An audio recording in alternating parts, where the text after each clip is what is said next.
એકવાર મારો પિતાજી મારા સામે દ્રષ્ટિ કરશે ને તોય ઘણું છે, એનું હૃદય ઓગળી જશે, મારો બાપ છે.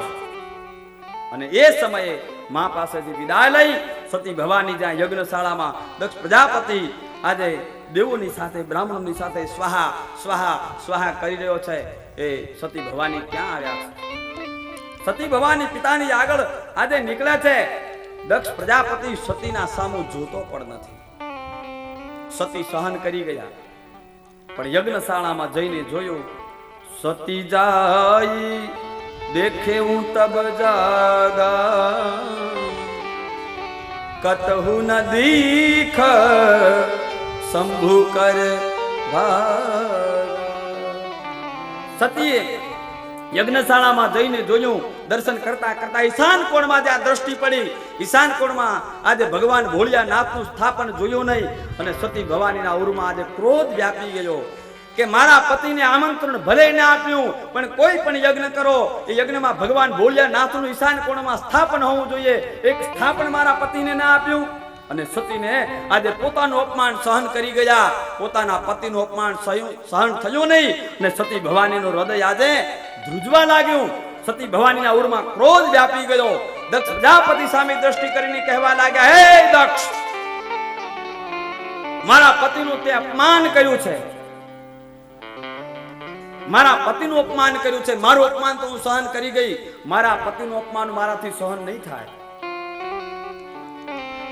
હું દક્ષની કુમારી કહેવાઉં છું.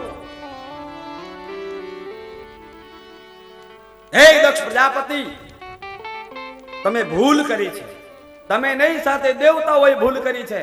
સતીનો દેહ આજે એમ કે ધ્રુજવા લાગ્યો.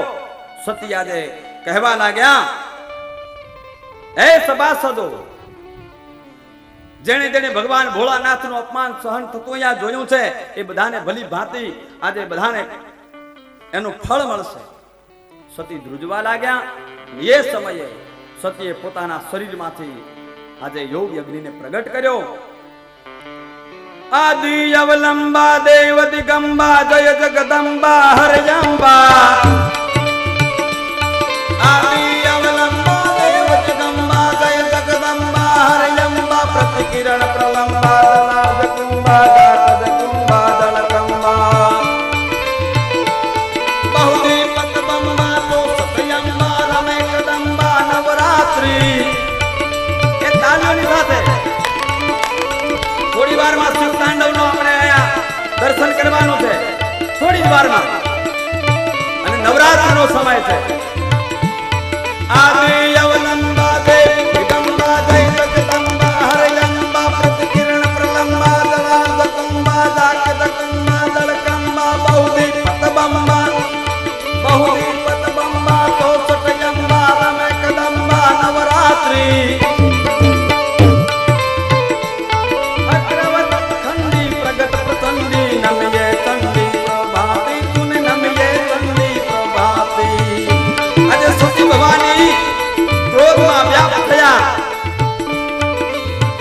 સભાસદોને કહ્યું તમને ભલી ભાંતિનું ફળ મળશે. હે દક્ષ પ્રજાપતિ, મારા પતિનું તે અપમાન કર્યું છે, તને આનું ફળ મળશે. અસ્કહી જોગ યજ્ઞ તનુજારા. સતી ભવાની એમ કહેવાય કે પોતાના શરીરમાં યોગ અગ્નિને પ્રગટ કર્યો. પણ કેવો યોગ અગ્નિ? સંધ્યાના સમયમાં, સાંજના સમયમાં ભગવાન ઠાકરના મંદિરમાં કેળહમાણી બે દીવડિયું હોય અને એમાં 5 જ્યોત એમ પ્રગટ થાય. એમ સતીએ પોતાના પગના નખમાંથી 10 આંગળામાંથી આજે અગ્નિને પ્રગટ કર્યો.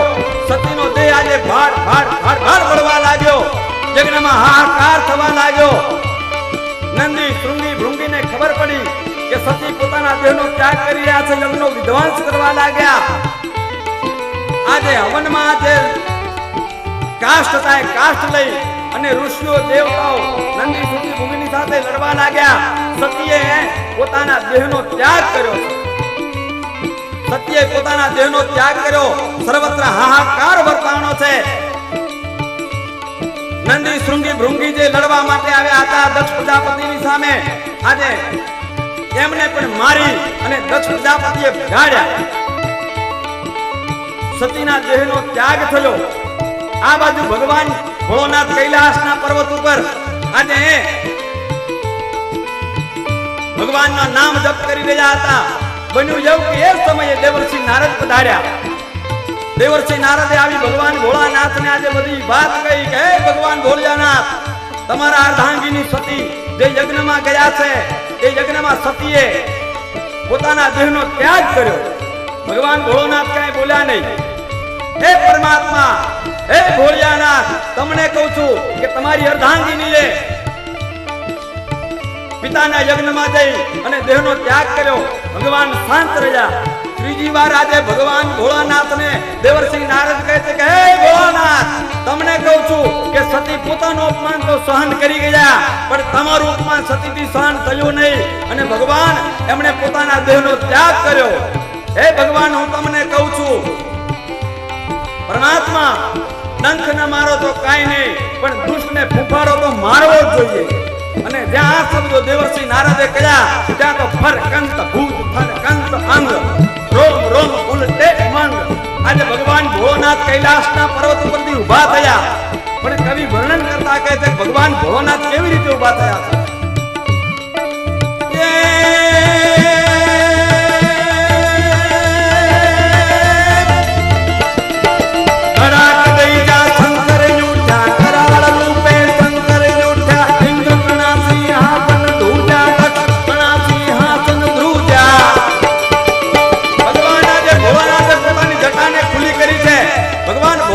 કૈલાસના પર્વત ઉપર ત્યારે પરમાત્મા ઊભા થયા. પણ કેવા તડાક દઈ જા શંકર ઉઠ્યા, કરાળ રૂપે શંકર ઉઠ્યા, ઇન્દ્ર તના સિંહાસન ધ્રુજા, દક્ષ તના સિંહાસન ધ્રુજા.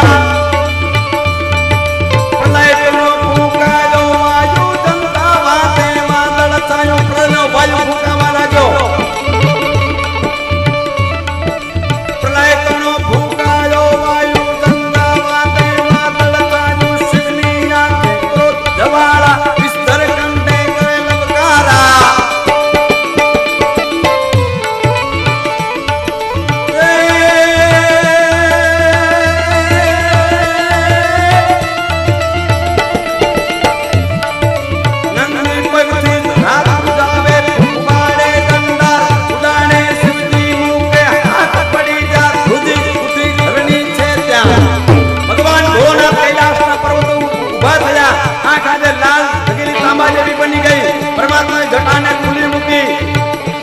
ધરતી ભૂજવા લાગી.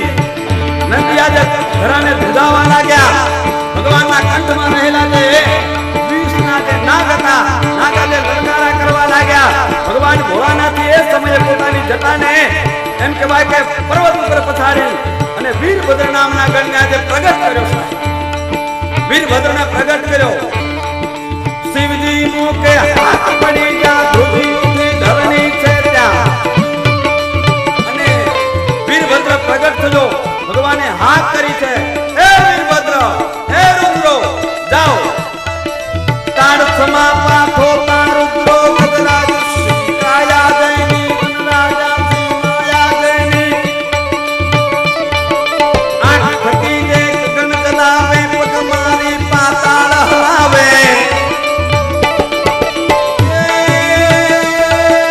આંખ ફટી જે ગગન ચલાવે, પગ મારી લાવે. એવા રુદ્રો દોડી આવે, શિવને આવી શીશ નમાવે.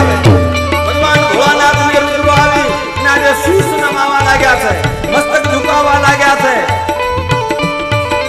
શિવજી સૌને હુકમ સુનાવે, જાવો જાવો જલ્દી જાવો, રસ્તે પરમળના ઠેરાવો. જાઓ જલ્દી જાઓ, એક પળ માટે પણ રસ્તામાં રોકાણ ન કરતા, જલ્દી જાઓ. જાવો જાવો જલ્દી જાવો, રસ્તે પરમળના ઠેરાવો. જે ભેરીમાં સતી હોમાયા, શિવની શક્તિ યા સમાયા. એ તાલીઓની સાથે સભામાં જેટલા બેઠા હતા એટલા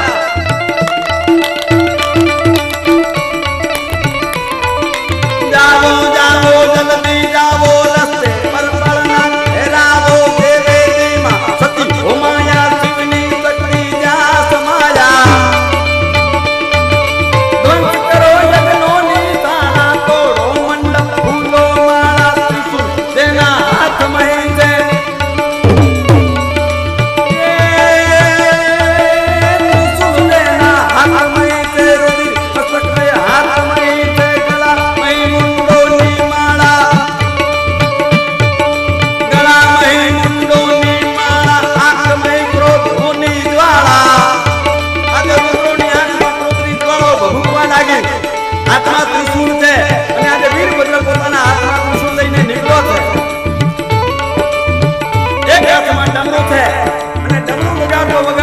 વીરભદ્રાજે કૈલાસના પર્વત ઉપરથી નીકળી અને કનખલ ક્ષેત્રમાં જ્યાં દક્ષ પ્રજાપતિ યજ્ઞ કરે છે એ તરફ જાય છે.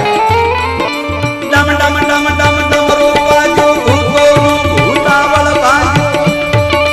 ડમ ડમ ડમ ડમ ડમરો વાગ્યો ભૂતોનું ભૂતાવળ ભાગ્યો. મારો કાપો થયા ઉચ્ચારો ભાગ્યા દેવો નથ્યો દેકારો. આજે વીરભદ્રાયો દક્ષ પ્રજાપતિના યજ્ઞમાં ડમરુનો નાદ કર્યો. ડમરુના નાદથી દેવતાઓ તો ડમરુનો નાદ સાંભળી ત્યાંથી ભાગી ગયા. વીરભદ્રે આવીને જોયું, સતીના દેહને જોયો, એની આંખમાં ક્રોધની જ્વાળા ફૂટી નીકળી. એ દક્ષ લડવા માટે આવી જા. અને દક્ષ પ્રજાપતિની ઉપર આજે વીરભદ્ર ઝળુંબે છે. એક હાથમાં ત્રિશૂળ લઈ અને આજે વીરભદ્ર દક્ષ પ્રજાપતિ ઉપર જ્યારે યુદ્ધ કરવા માટે તૈયાર થાય છે, પણ કેવી રીતે?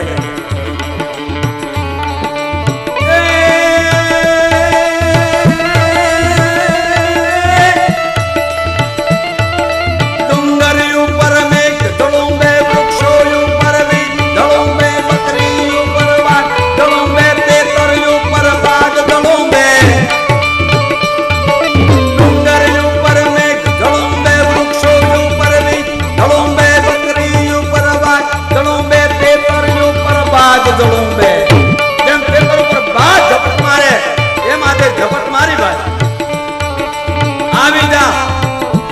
ઘણો અપરાધ કર્યો તે ભગવાન ભોળાનાથનો આજે અપમાન કર્યોનો બદલો લેવાનો. કા નામના ત્યાં દેવતાએ એક મુષ્ટિકાનો પ્રહાર કર્યો, એના દાંત પાડી દીધા. ભૃગુ હસવા લાગ્યા, એની દાઢી ખેંચી લીધી અને દક્ષ પ્રજાપતિની સામે યુદ્ધ કરતા મણસિંગા વાગે ગોતા જાગે કાયર ભાગે કામ પડે જગદંતી ધરતી બોજો પરતી વિનાશ કરતી તેજ વરે. આજે હાથમાં ત્રિશૂળ લઈ ટકર ટકર ટકર ફેરવી અને આજે વીરભદ્રે દક્ષ પ્રજાપતિના ઉપર ઘા કર્યો. દક્ષ પ્રજાપતિનું ધરતી મસ્તક ઊંચું થયું. જે યજ્ઞમાં દક્ષ પ્રજાપતિ સ્વાહા સ્વાહા સ્વાહા કરતો હતો એ યજ્ઞમાં આજે યજમાનનું માથું લઈ અને વીરભદ્રએ હોમી દીધું. ઓ મૃડાગ્ને સ્વાહા. બોલ જાગેશ્વર મહાદેવ કી. ધીમી ધીમી જાય, થોડી આવે પરસેવો વળી ગયો ભાઈ. બોલ જાગેશ્વર મહાદેવ કી. બોલ ભીડભંજન મહાદેવ કી. દક્ષ પ્રજાપતિનો નાશ થયો. દેવતાઓ ત્યાંથી ભાગી ભગવાન ભોળાનાથની પાસે ગયા. ભગવાનને કહ્યું, પ્રભુ યજ્ઞ બંધ ના રહે, યજ્ઞ અધૂરો ના રહે, યજ્ઞની પૂર્ણાહુતિ કરાવો. પરમાત્મા કનખલ ક્ષેત્રમાં આવ્યા. સતીના દેહને ભગવાન ભોળાનાથે જોયો. યજ્ઞની તો પૂર્ણાહુતિ કરાવી, પણ સતીના દેહને જ્યારે ભગવાન ભોળાનાથે જોયો તો કહેવાય છે કે ભગવાન સતીના દેહને હાથમાં લઈ અને પરમાત્માએ તાંડવ નૃત્ય કર્યું છે. સતીના દેહને હાથમાં લઈ અને ભગવાન ભોળાનાથે તાંડવ નૃત્ય કર્યું છે. અને આપણે તાંડવ નૃત્યનો અત્યારે સાક્ષાત દર્શન કરવાનો છે. તો અહીંયા ભગવાન ભોળાનાથ ઉપસ્થિત છે. આપણે પહેલા તાંડવ નૃત્યનું દર્શન કરીએ. એકવાર જોરદાર જય જયકાર કરીએ. બોલ અષ્ટનેત્ર હનુમાનજી મહારાજ કી.